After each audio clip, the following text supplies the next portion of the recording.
Hi, Ron. Hello, how are you? Good. Hello, Ron. Hello, how are you? I'm well. And yourself? Well, looking outside, it's very encouraging. Yeah, it is. We'll have to be able to zoom outside. There's Dave. Okay, we're live. Robert, if you want to take the reins there. Okay, David, I see you popping in.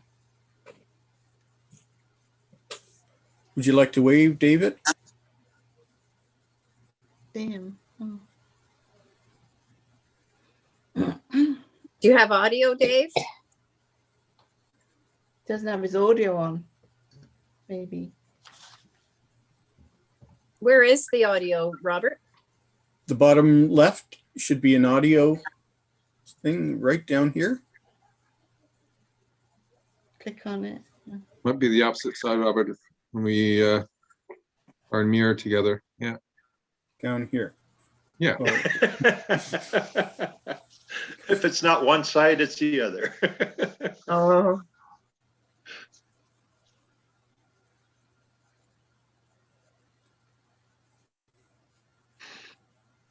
David, can you hear us at least?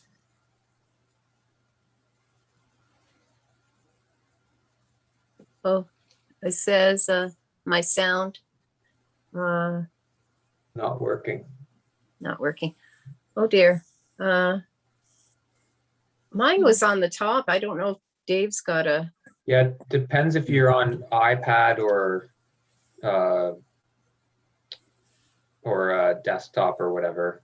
If there's a different, they look different depending on the device you're on. Okay. Um, So I don't know. oh, here he comes, connecting to audio. Here he goes. There we go. Hello, David. I just asked him to unmute. He should get a pop-up.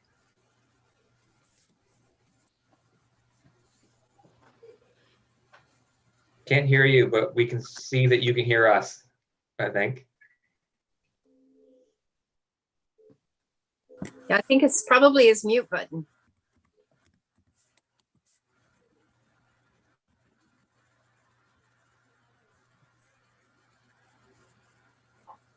Yeah, David, if you, oh, sorry, what's that? Oh, Robert's sending a message, it looks like. Are you on an iPad, David? Computer? Okay, it should be, if you hover your mouse over the bottom of the screen with your video, on the far left, you should see like a little mute microphone type thing. If you push that, it should unmute you. Oh, yep. Oh, okay, you're unmuted, but we can't hear you still. Mm. That is strange. Oh, You have an older laptop without a mic. I wouldn't think so if you got the video.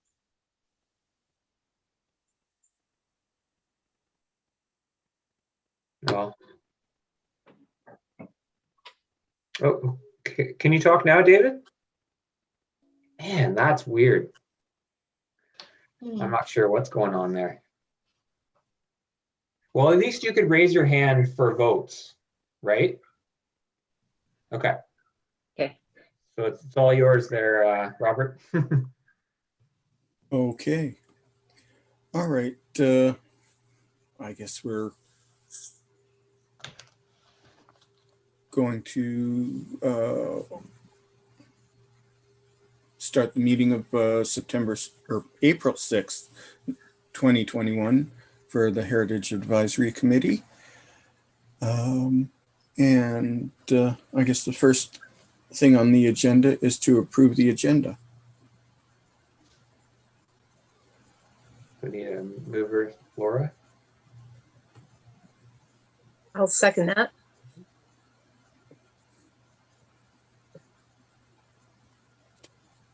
Okay, and shall we have a vote? Approval?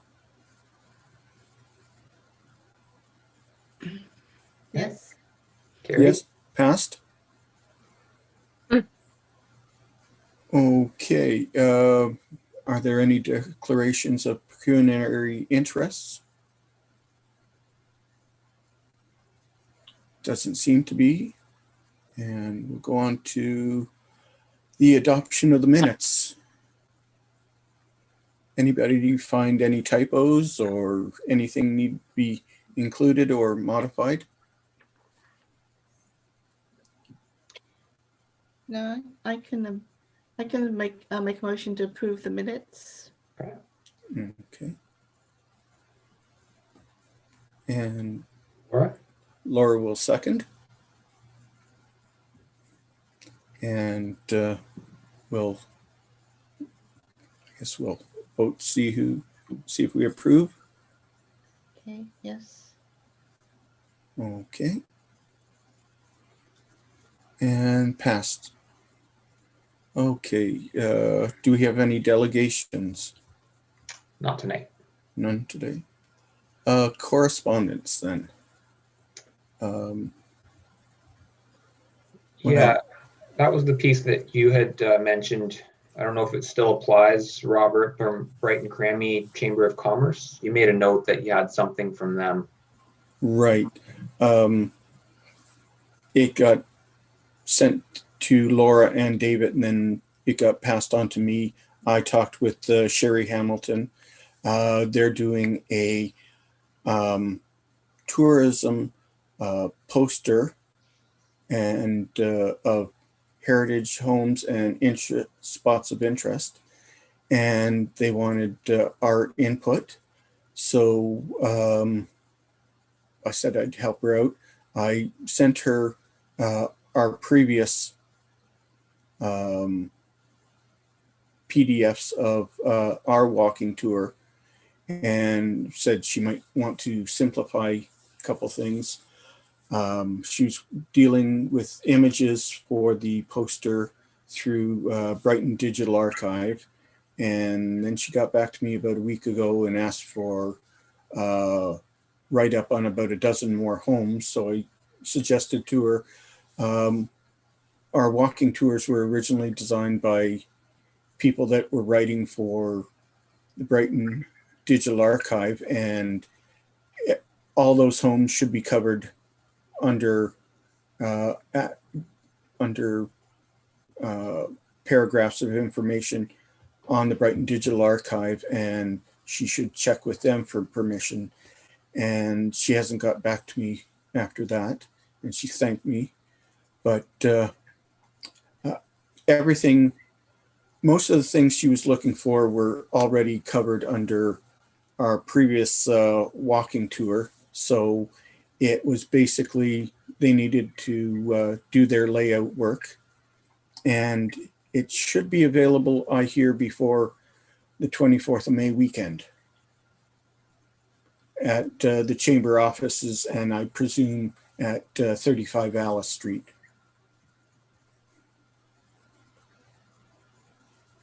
And that's about it. Yes, David? There is info on the municipal website. Doesn't that,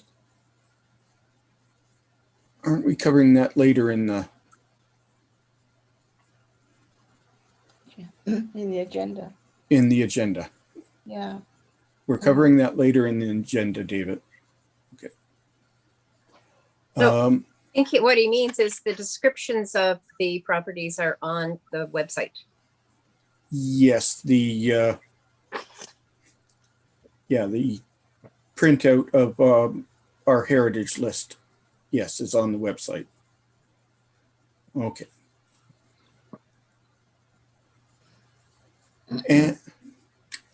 And one more thing, I just got a message back. I contacted George Hamilton about the Memory Junction property, and more importantly about the Grand Trunk Station. And he passed information on to Art Heaney about any memorabilia that we might be interested in reviewing or copying from the Memory Junction files. And is there anybody interested in participating, looking over the files? There is supposed to be a second auction of memorabilia from the Memory Junction coming the end of May. Yeah, I'd be interested. Okay, I'm supposed to, Laura? Yeah, just wondering, last meeting we did talk about whether or not we were going to look at it or not. Of course, it's changed hands. I'm not sure if it's changed hands already or if it's still in the works or if it's officially done. But we did talk about that last meeting, so I just thought I'd bring that up, whether or not you said he was going to pass that on. I'm just wondering if he's interested in allowing the municipality to take a look at it and be able to obtain anything, I guess, or whether he was more reserved about it, I guess. That's kind of wondering. He's Art Heaney, representing the family, is interested in allowing us to review anything, and I suggested perhaps we just need digital copies of photographs or photographs of historic documents, and we might be able to go from there. The property itself, Coles is already using it to store orders of their lumber and that, and published last week in one of the reports is George Hamilton has said they weren't planning on doing anything but maintaining the buildings for about a year or two, and perhaps the station might be available as an office space for somebody.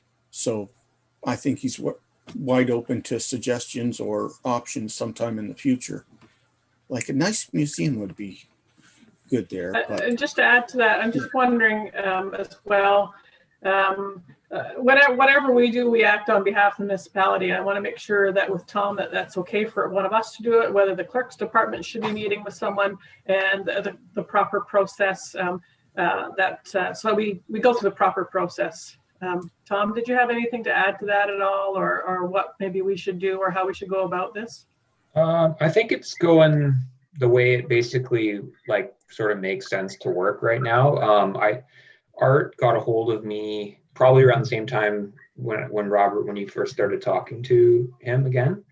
And just, you know, I basically just said, like, if you guys can figure this out for, you know, anything that's not sort of like a municipal record, like we discussed that in those previous meetings.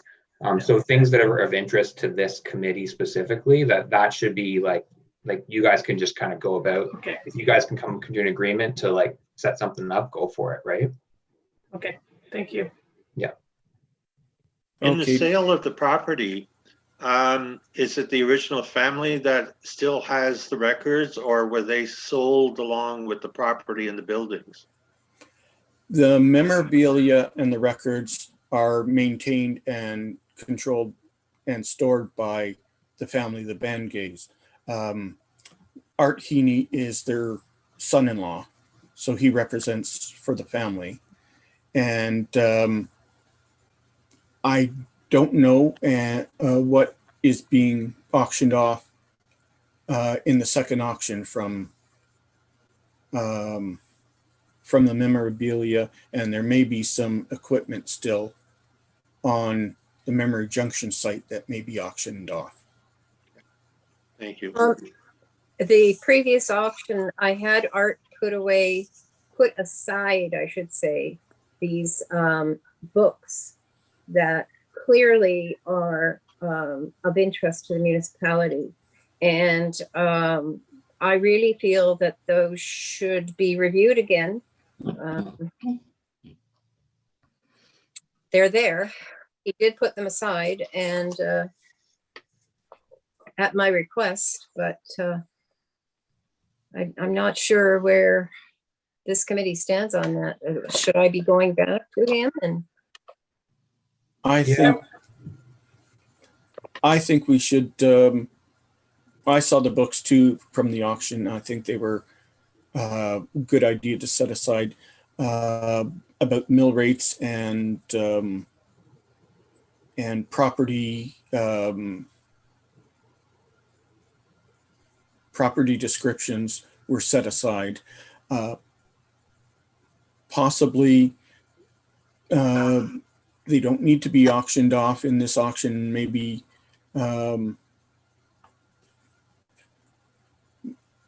maybe the municipality would gladly accept a donation to their library or something like that.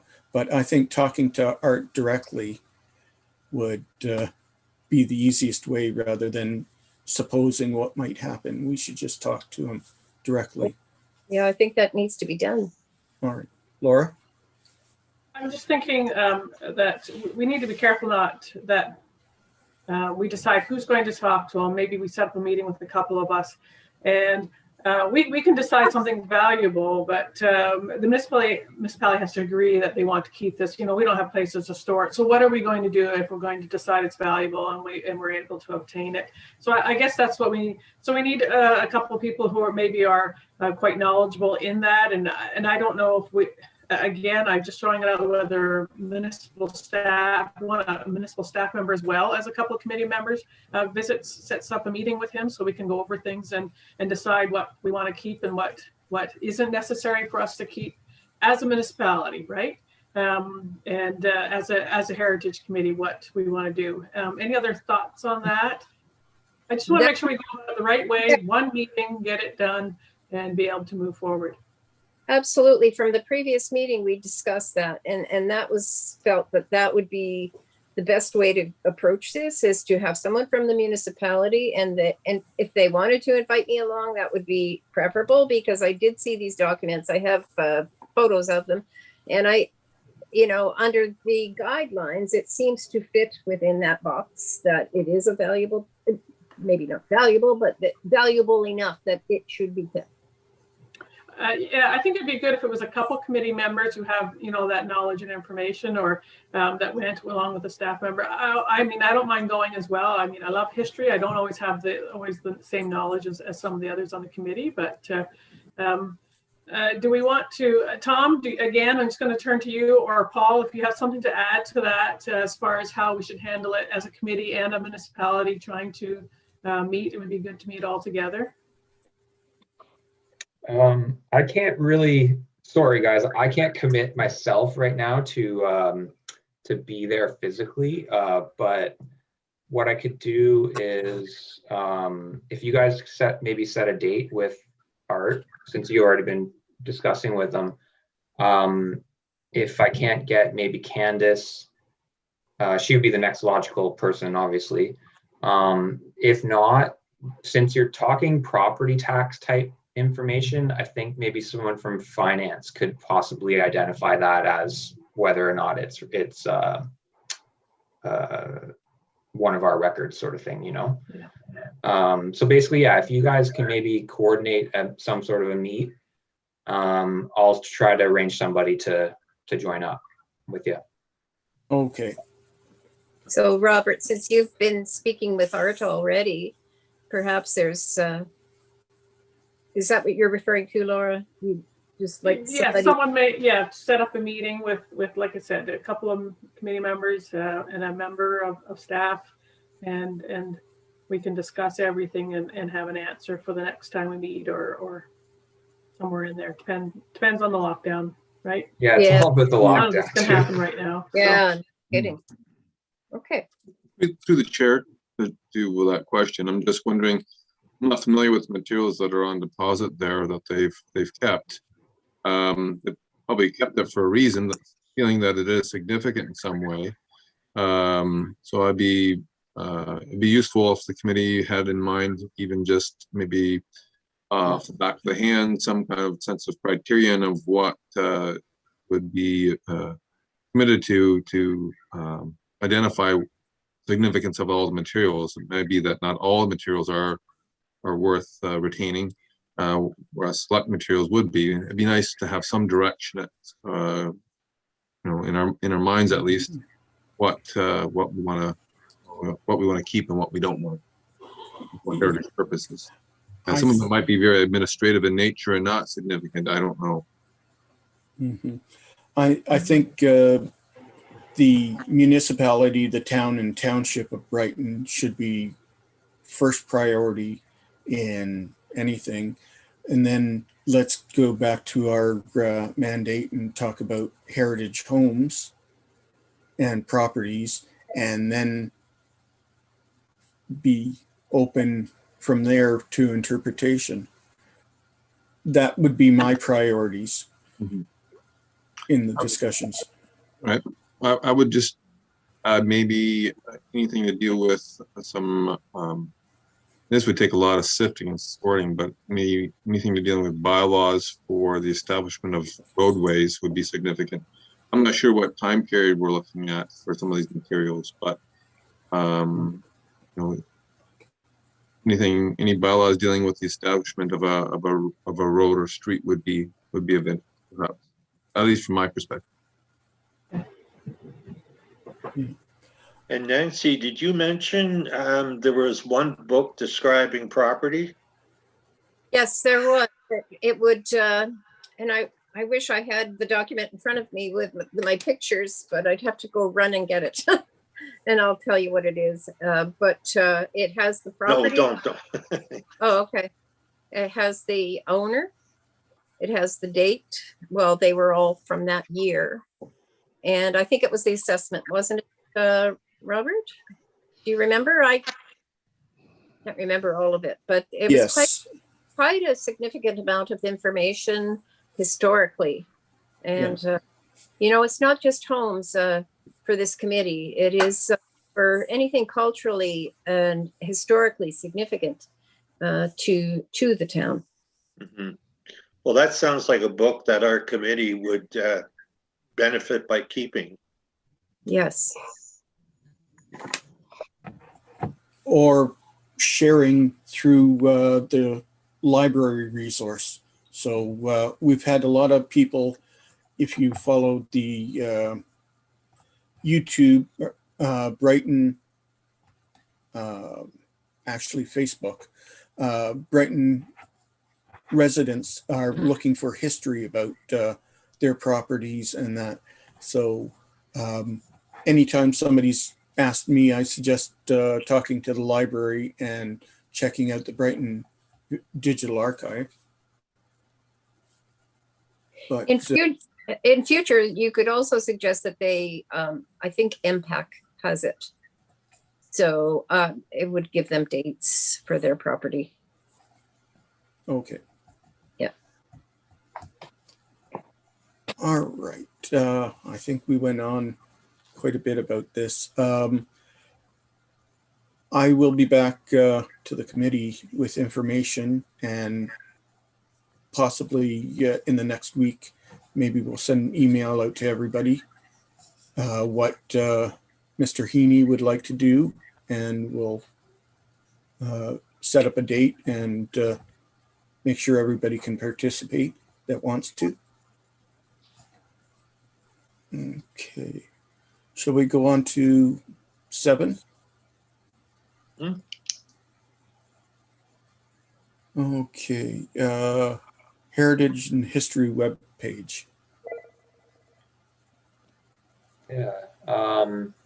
That one. I had saved an email. You guys had made some notes.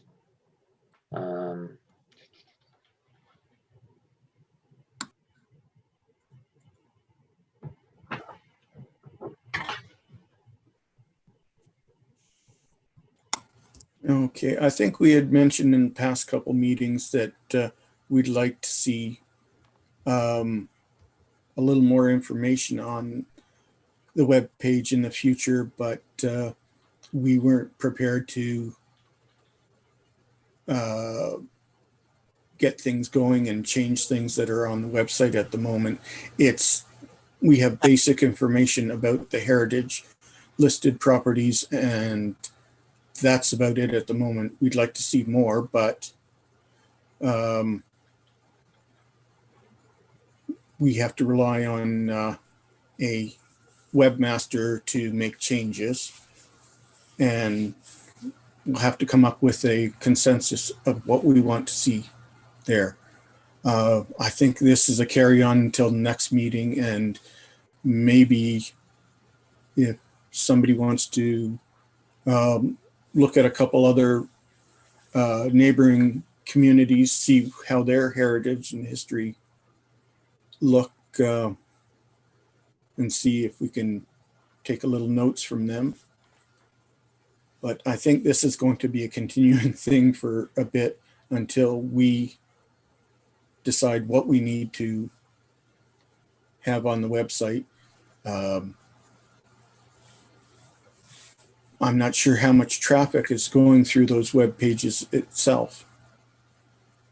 So we may need to know that sometime in the future, how many people are actually clicking on there to look for information on the Brighton.ca website. Anybody have anything to add? Robert, it's Ron. Hi. I'll have a look at some of the other municipal websites around the area and see what they've got included in theirs, and maybe it'll give us an idea of, you know, a good model that we can use. Yeah. Trent Hills, Picton, and Port Hope are really nice. So we might be able to use some of their ideas for us here. Okay, fine. Yeah, I would just add, Prince Edward County does have a fairly extensive heritage website with lots of links to convenient resources and all the designation bylaws, and I think some of the background work that went into looking at some of the listings as well. Okay. Yeah, I'll have a look at that and I could report next meeting. Thanks. Yeah, I was gonna say too, I can actually make changes Okay. in there. So if we have, you know, like a sort of definitive couple things we want changed or whatever, I can go in and make those changes. That's good to know.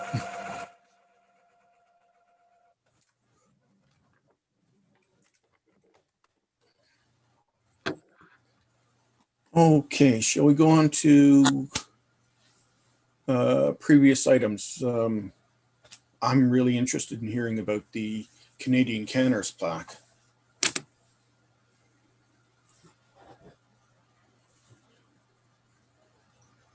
I think there was some follow-up by the Director of Planning, but to date, there's no further action on that. I think Ron and I met during a bit of a lull in the COVID, and we found some of the materials in the room where we keep most of the heritage materials. So we know we have the materials there. For the installation, we'd have to find a point of installation and ensure that if there's more than just a plaque, if we need to put it on a post and whatnot, we'll have to get a good site for it. And if it's going to be in the public right of way, we'll need to get a locate done. Make sure there's no gas or water or oil or any other utilities in underground.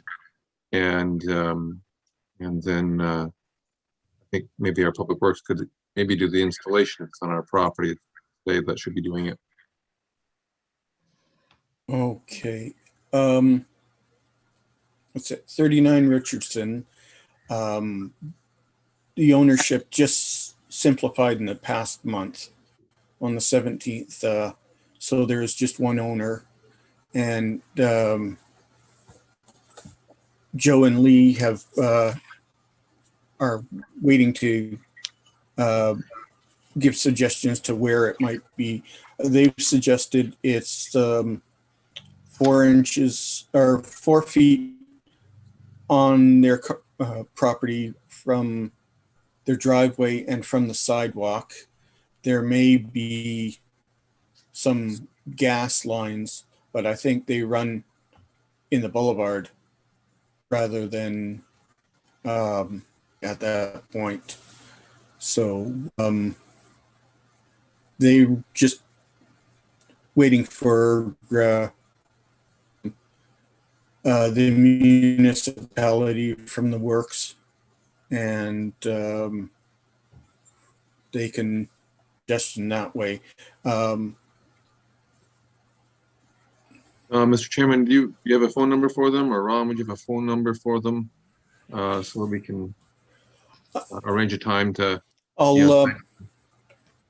Yeah, I've got their business, Joe's business card right now. I'll send you the phone number and email after this meeting.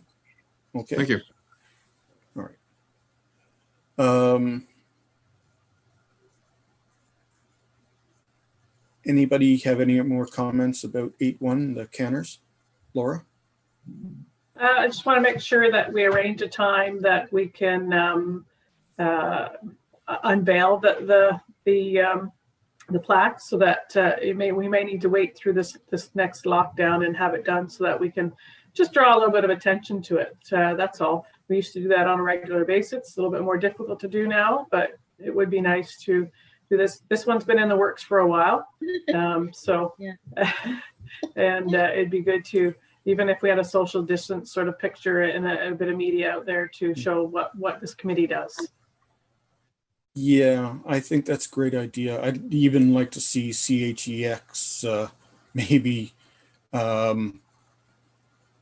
They might want some human interest story, local history story for Peterborough Station, because they're supposed to cover this area too. Get a little bit of publicity rather than just hear about Brighton as a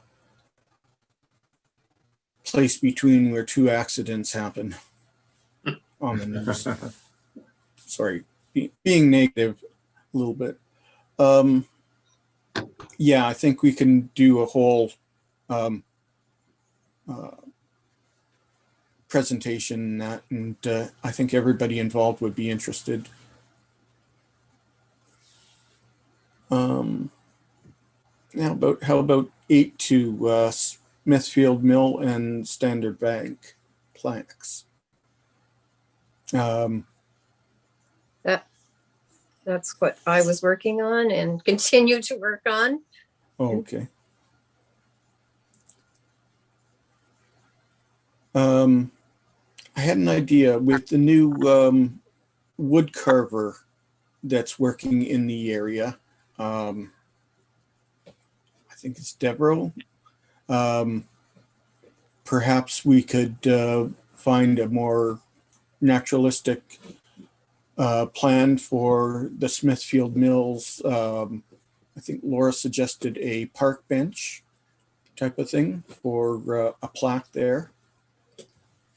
It's something I'd be willing to look into, or I've seen a couple heritage plaques and benches being posted online recently. But other than that, I think we're still working on it. It'd be nice to have them up for the summer sometime. But Robert, what were you thinking as far as the wood carver that he could do? I'm just curious to know your thoughts. Having a different sort of plaque, or having a plaque and something else, or? Well, I was thinking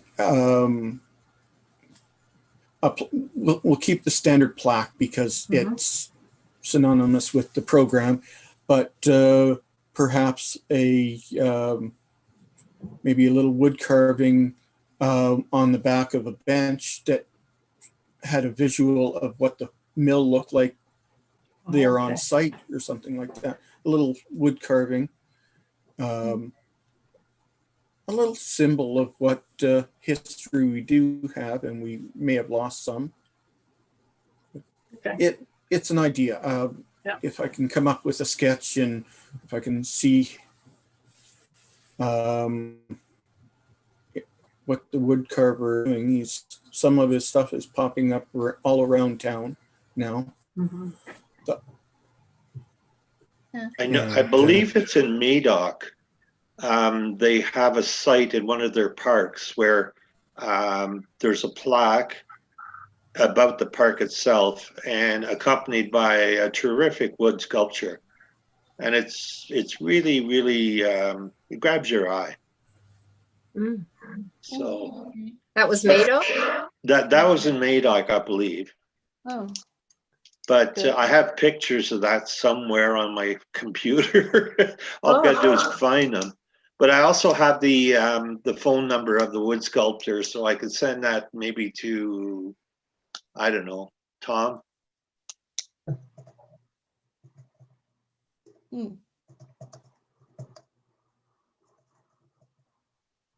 okay.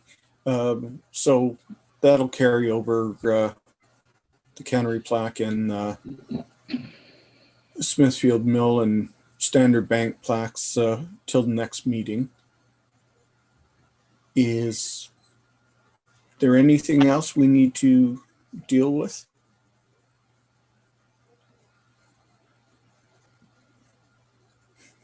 Paul, you were mentioning on email, if everyone feels we have time, I guess we could talk about what the list and alterations to that list. Was that? Yeah, I was going to add agenda item number 7.2 just as added business. But I thought in the sense of brevity, I wouldn't, but so we can. I'm happy to. I just, when we were doing a search for the bylaw for Memory Junction, that was a bit of a challenge, and so I went into Ontario Heritage Registrar and found that we have about 7 bylaws registered there. But we have a longer list. I know our list includes properties that are not formally designated by bylaw, but are listed in a status of interest by the municipality. And I think there's other properties in that table, collective table, that are for follow-up research. You know, someone maybe to do the attributes, description, and listing in preparation for a designation bylaw. So I was just hoping that maybe a member of the committee could take a look at the Ontario Heritage Registrar, and I've been taking a look at it while we during the meeting in parts, and just noticing there I think it's just 7 bylaws that have been registered, and I'm getting the sense maybe there's more that the committee would have expected to be officially registered. I'm just wondering if municipality has actually been passing some heritage bylaws, but it hasn't been getting to the Ontario Heritage Registrar. So that might be worth some following up, a bit of a housekeeping project for somebody. I think that's all we have is the 7 properties Okay. that are designated. Providing Proctor House and Memory Junction would be part of that, the township hall. I did find the bylaw for that. Yeah. Okay, the Smith House, Toby House, the Fife House is 6, and where's the 7th one? The Butler Toby House, Grand Trunk Railway Station, Memory Junction, Brighton Township Municipal Building, Spring Valley Park. Oh, is that designated?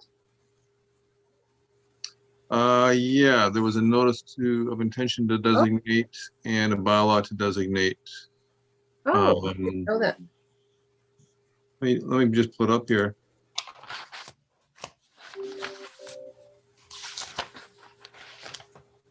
Yeah, that was December 3rd, 2012. Thought there was a plaque, but I don't think the park was actually designated as a heritage site that I was aware of. Anyway, I could be wrong. There's I do have a Carmen United Church. yeah. Yes, Carmen, the other one. That's right. It's Yeah, filed- 1, 2, 3, 4, 5, 6, 7 Yeah. at the moment. Yeah, Yeah. that would be the 7. Okay. Yeah. Okay, that's good. I just saw we had a pretty large table, and I just didn't I didn't know if everyone was confident that table was inclusive of all things that were intentionally designated by bylaw, especially in sent to the Ontario Registry or not. So Yeah, to as far as I know, they've all been sent.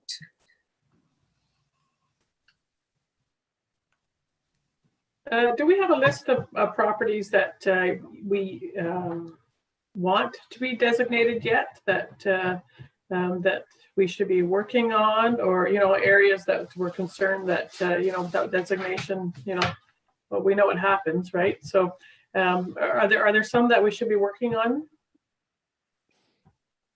I thought on the website we have on the designate, there was also properties listed on there that were part of a wish list that we were looking forward to. For listing, is that right, Dave? For listing Yeah, listing, yeah. and Listing? designation. I don't know. I haven't seen that. No. Well, again, this is a designation is owner request in our municipality at this time, unless you know, the municipality wants to do that. Designate without owner permission. That's it's oh, here, Dave's got something. The listed properties are all candidates. Yes, potentially, yes. All listed properties would be. Owners can consent to move forward with designation. Okay. Then there's the status of a listed property. It's those properties that have been listed by, I'm not sure if it's by bylaw, by resolution of the municipal council, and that gives the status of a property that, in the event that there's a demolition permit submitted for that property, it provides council with a 60-day window to actually initiate a designation bylaw. So it gives the municipality a chance to review and really consider it without the consent of the owner. I'm not familiar with any properties that have been listed by motion of council. That's right. Yeah. Okay, so maybe we need to, during this nicer weather, if we're wandering around the town, look at properties, or if we're talking to people, new people coming to town that are looking for information, perhaps they'd like to be on a potential list of listed properties. I think the easiest way is talking to people, finding out what people are interested in, and casually getting some community input, because there are some people that know we're here, the Heritage Advisory Committee, but there are a lot of people that are still learning about the history of this town, and we may need to connect with them a little more. But one of the ways is their own self-interest. We ask people if they want to be listed, their properties listed, and if they're encouraged with the participation in that. And on the designation list or property list, we might get a little more participation. That's just my way of thinking it. The way this town communicates, I think we might get a few more houses on that list, a few more properties, some farms that could use some acknowledgement, and the family farmers really need to be a little more inclusive into our community, I believe. And there's some places under the Heritage Act, the council can offer some tax relief on properties that are designated. Many owners are, of course, concerned about a designation because they feel their insurance rates go higher, that there's more problems in doing renovations and this sort of thing. So municipalities oftentimes will try and support their heritage programming through listings and designations by supporting different other financial related programs such as tax relief. And secondly, grants or loans for persons who are trying to serve the buildings through the appropriate types of improvements that might be required. So if we require certain windows, like an arch window and a segmented arch brick archway, fenestration for a window, but they want to go the cheap route and put in a square window, a rectangular window, and put filler in on the arch, which is 90% of the 90% of the examples out there.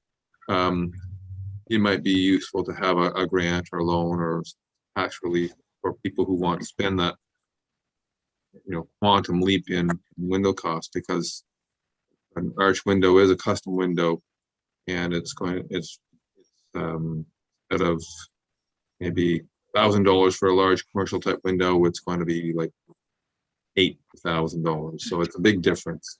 Sometimes you have to give a little bit of a carrot in there too. Yes. Mm-hmm. Can I just throw a crazy idea out here? Go for it. Welcome to the club.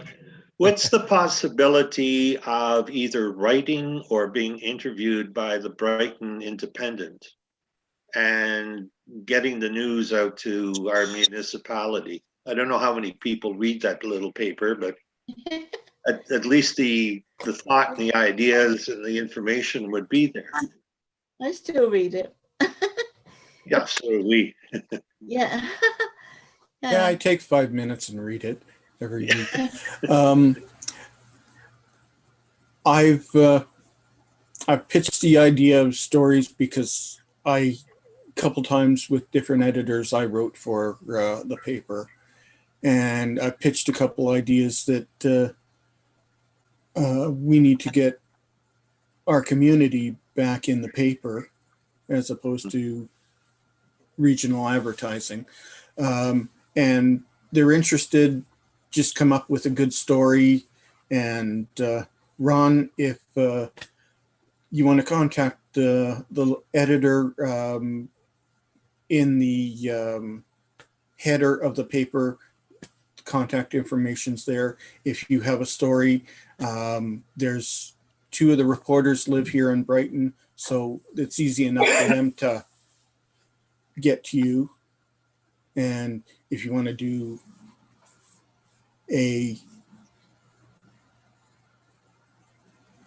maybe we'll talk at the next meeting if you want to pitch an official heritage idea as a story. But I think you talking to them as a person, as a member of the Brighton community, I don't see a problem with it. But if you're going to say anything officially, maybe check with Tom ahead of time. Oh, absolutely, yes. Yeah. Well, I'm still the newbie on the committee, so I consult on those with more experience and grayer hair than me.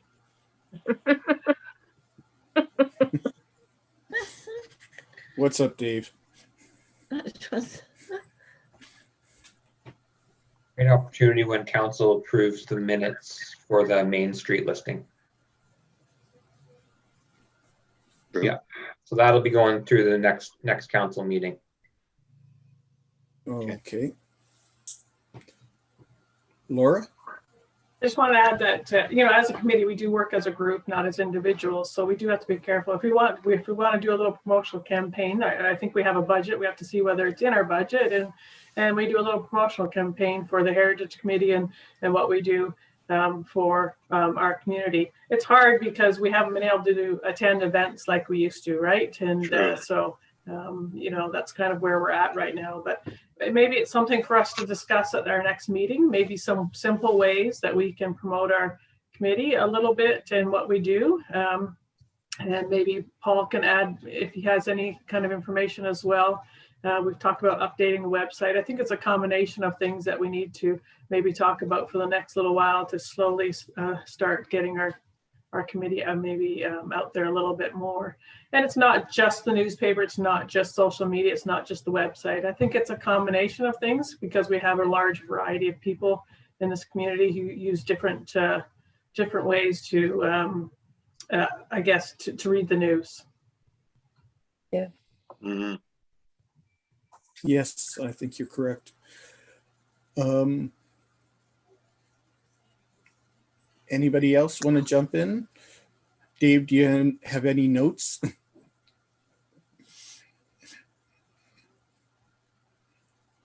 Okay.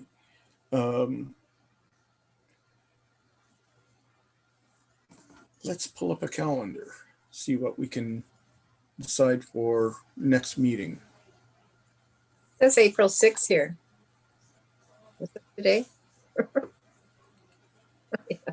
It looks like the next one will be May 3rd if you're May. sticking with the first Monday. Okay. Sounds fine with me. May 3rd.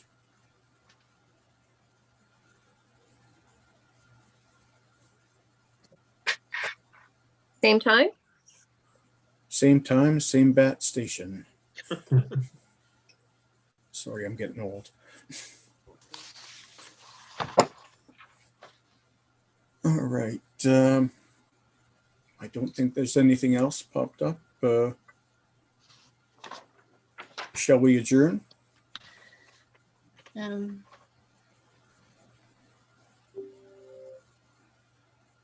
Yep, just need a mover and a seconder. if you got Okay, to. just mover and Make a motion. Okay. Susan, and looks like David wants to. Yeah. I guess we'll adjourn, please. Okay. All right. And Will it Let's be a vote. Zoom meeting, or is it going to be the see what happens? Yeah, like I think the lockdown goes first week of May. Or, It's 28 days. But who knows? I I think think it's it's May pretty. 2nd or something like that. Yeah, so it's too close to call it. I would say Yeah. we should shoot for virtual. Yeah. Sadly, I don't think it's going to get better for a while. Yeah. no. Okay, I got so Got my COVID shot anyway. You got one? Yeah. The vaccination's going well anyway. Oh, did you get yours? Yes, on the weekend. Oh, congratulations. okay. Yeah. Can we have a vote and then Sorry. shall we adjourn the meeting today? Yes. Yes. Thank you. Okay. Zoom itself updates at least once a week, usually on a Wednesday. So if you haven't updated your Zoom software in the past couple weeks, it might be a good idea you do it a week before the next meeting. Okay. There's supposed to be some changes coming to the audio quality and video quality and more filters. So if you want to show up as a mouse or a dragon or something like that, it'll come up for you.